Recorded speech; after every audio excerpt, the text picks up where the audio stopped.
আসসালামু আলাইকুম, welcome back dear student.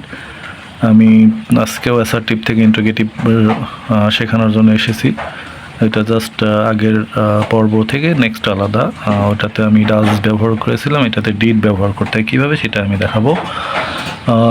দেখেন বাক্যটা যে Safia made basket with colours papers. Safia একটি ঝুড়ি তৈরি করছিল কি দিয়ে, একটা রঙিন পেপার দিয়ে। আমি এটাকে ইন্টিগ্রেটিভ প্রশ্নবোধক করব কিভাবে সেটা আমি এখন দেখাবো। ওকে, দেখেন প্রশ্নবোধক করার জন্য আমি বলেছি যে আমাদের যদি অক্সিলারি ভার্ব থাকে তাহলে আমরা ওই অক্সিলারি ভার্বটা সামনে নিয়ে আসলেই আমাদের হয়ে যায় বাক্যটা গঠন। যেখানে আমার অক্সিলারি ভার্ব থাকে না সেখানে আমি কি করব। দেখেন এটা হচ্ছে মেক ভার্বের পাস্ট ফর্ম, অর্থাৎ V2 বলি আমরা।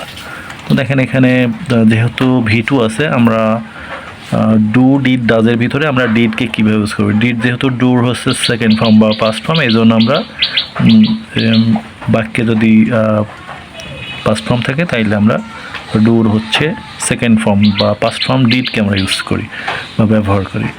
তাইলে আমরা এই ডিডকে আমি সামনে নিয়ে আসলে আমাদের ইন্টারোগেটিভ হয়ে যাবে। দেখেন ডিড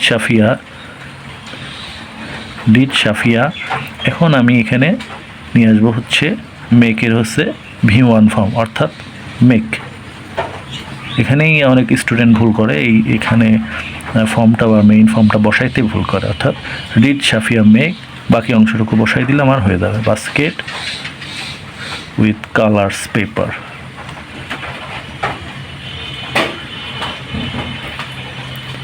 ওকে স্টুডেন্ট, আপনারা যদি বুঝতে পারেন তাহলে খুবই ভালো। আর যদি কোনো সমস্যা মনে হয়, কোনো কোশ্চেন মনে আপনারা অবশ্যই আমাকে জানাতে পারেন। ধন্যবাদ, আবার পরবর্তীতে দেখা হবে ইনশাল্লাহ।